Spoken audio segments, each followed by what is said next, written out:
Hello guys! Kumusta na po kayo? Welcome back po ulit sa Luto Pinoy sa Amerika. And for today's video po tayo po ay magluluto ng beef pares and pares mami.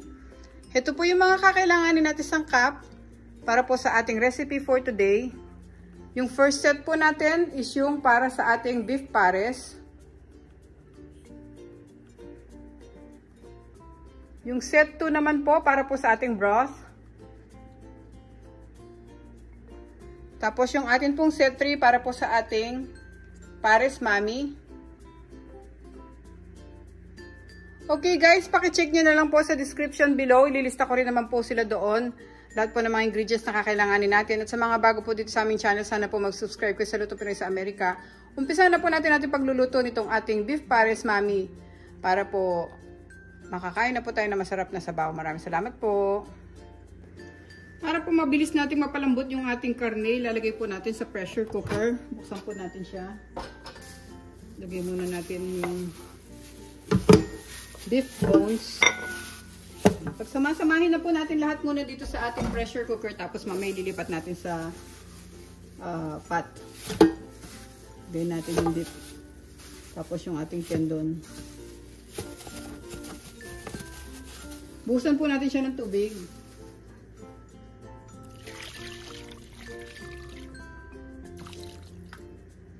Mga 6 cups na po yung nilagay ko. Tapos asin. Tsaka po ng black ground pepper para may lasa na po yung ating beef. Lagay po natin yung takip. Set na po natin yung ating pressure cooker. Lagay po siya sa meat. Tapos start. Okay. Hintayin po natin maluto yung ating karne. Okay guys, okay na tong ating crock pot. Release muna natin yung ating steam.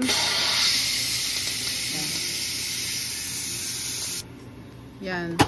Di na maingay yung ating crock pot or yung ating pressure cooker. Pwede na natin siyang i-open. Oh, yan na yung ating beef. Tignan natin kung malambot na. Yan, pwede na yan. Kunin natin tong karne, yung ating laman ng beef. At yung tendon.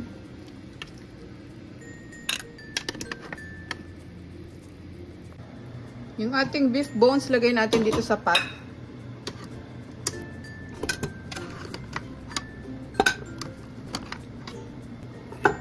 Tapos transfer natin dito yung ating soup o yung broth na gagamitin natin.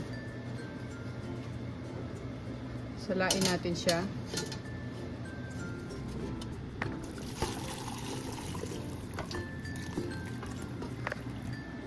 Yan. Buksan natin yung ating stove. Pakukuluan pa natin tong ating broth. Tanggalin ko lang yung mga mantika na nasa taas para iwas tayo sa cholesterol.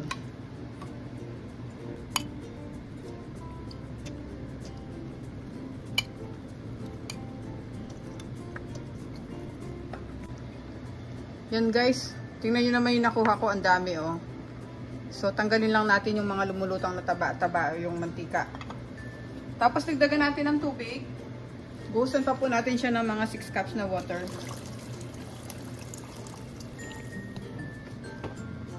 Guys, ilagay na natin yung ating beef bouillon.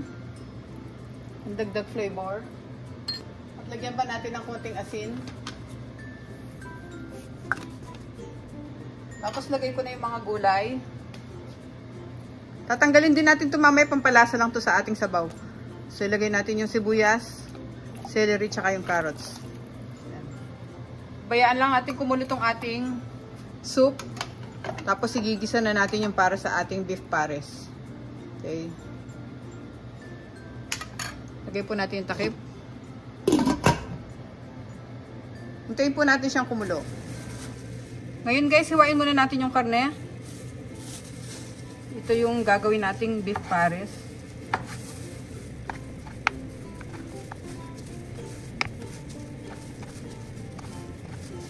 Parang ganito yung paghiwa natin yung squares.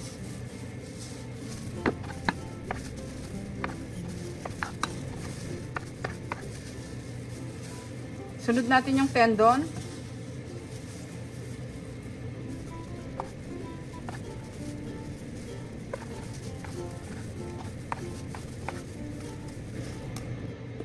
Okay guys, ready na yung curry natin. Pwede na tayo magluto ng ating beef pares. Guys, pinakuluan ko muna po ng matagal tong ating soup. Dahil tatanggalin natin yung mga gulay na nilagay ko kanina. Para luminis yung sabaw natin. Pampalasa lang naman to.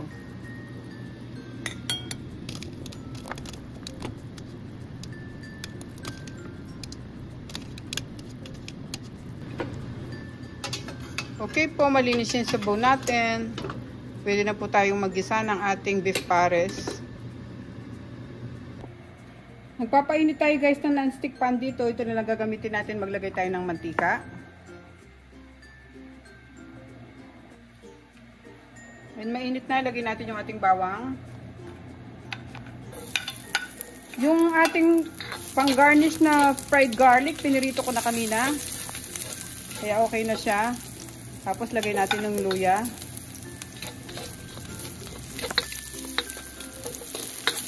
Sunod natin yung sibuyas.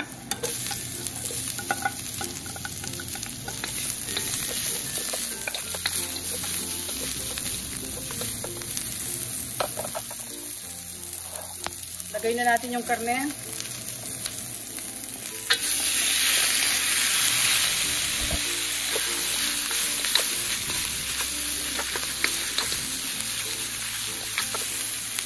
Lagyan natin ng black ground pepper, star anise, saka yung ating laurel. Tapos buhos ko yung soy sauce. Haluin muna natin.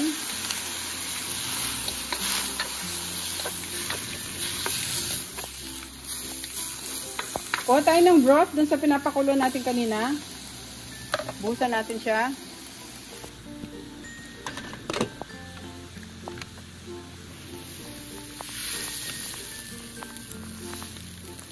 Kailangan natin ng mga 3 cups. Yan. Dapat medyo masabaw yung ating kasi toppings natin to sa ating mami. Hayaan muna natin siyang kumulo guys bago natin nilagay yung ibang cup. Takpan natin. Ngayon kumukulo na siya guys, hinaan natin yung apoy.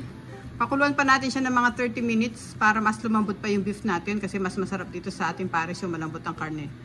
Okay, yan, ganyan lang. Maghintay tayo ng mga 30 minutes. Okay guys, tapos na yung 30 minutes natin. Off ko lang yung timer. Tingnan natin. Yan na siya. Mix natin sandali. Dahil nabawasan yung sabaw niya guys, lalagyan ko pa siya ng 1 cup. Kuha tayo dito sa broth. Pero yung broth natin, kayo nang bahalang mag-adjust. Dahil kumukuha tayo dito pang sabaw pang sauce natin dito sa ating pares.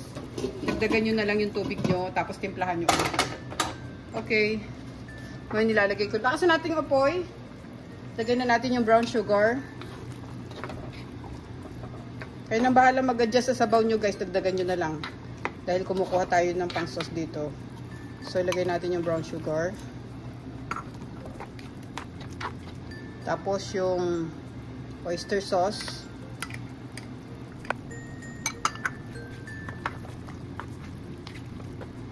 Buhos na natin yung slurry.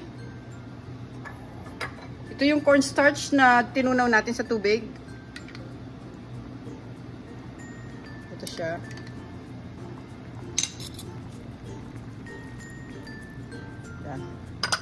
Mix natin. Pampalapot yun guys. Ngayon pwede na natin tanggalin itong mga luya. Kung gusto nyo silang iwanan dyan, okay lang din naman. Pero ako gusto ko tanggalin. Para hindi manguya ng bata.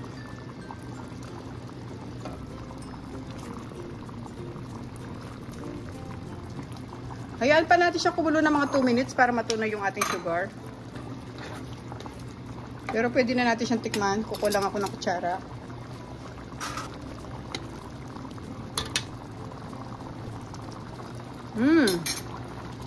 Sarap na po siya guys. Bali tama-tama lang yung mga timpla na nilagay natin. Hayaan lang natin siya kumulo pa ng konti. Mga 2 minutes pero hindi na natin siya tatakpan.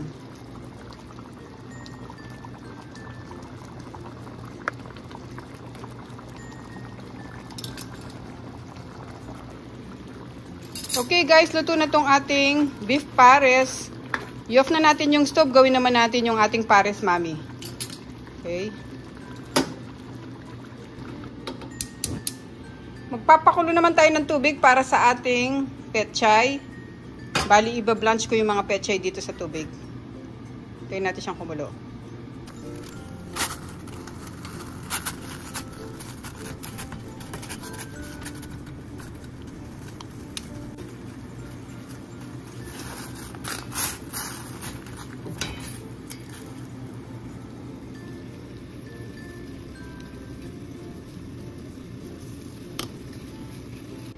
Okay guys, assemble na natin yung ating pares, mami. Lagay tayo ng noodles. Yung noodles natin, na-blanch ko na to kanina. Lagyan natin ng kulay. Lagyan natin itlog.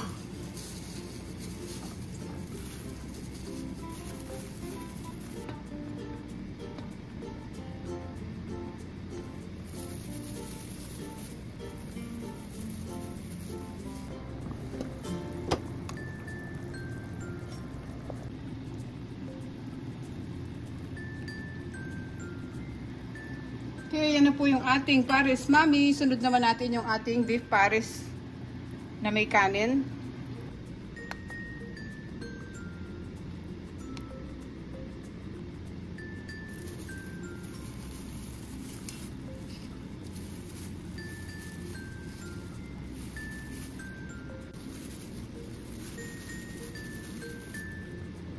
Okay guys, ito na po yung ating recipe for today. Ang atin pong 2-in-1 pares. Ayan po, napakasarap po niyan guys. Sana po nagustuhan nyo yung ating recipe na niluto. At sa mga bago po sa aming channel, sana po mag-subscribe kayo sa Luto Pinoy sa Amerika. At hindi nyo pong kalimutang i-share yung aming pong mga videos.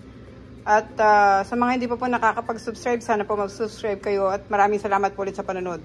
Ingat po tayong lahat guys. God bless po. Ito na po yung ating beef pares. Yan pares, mami. Kain na po tayo. Napakasarap po nito guys. Thank you so much po. Ingat po tayong lahat. God bless po.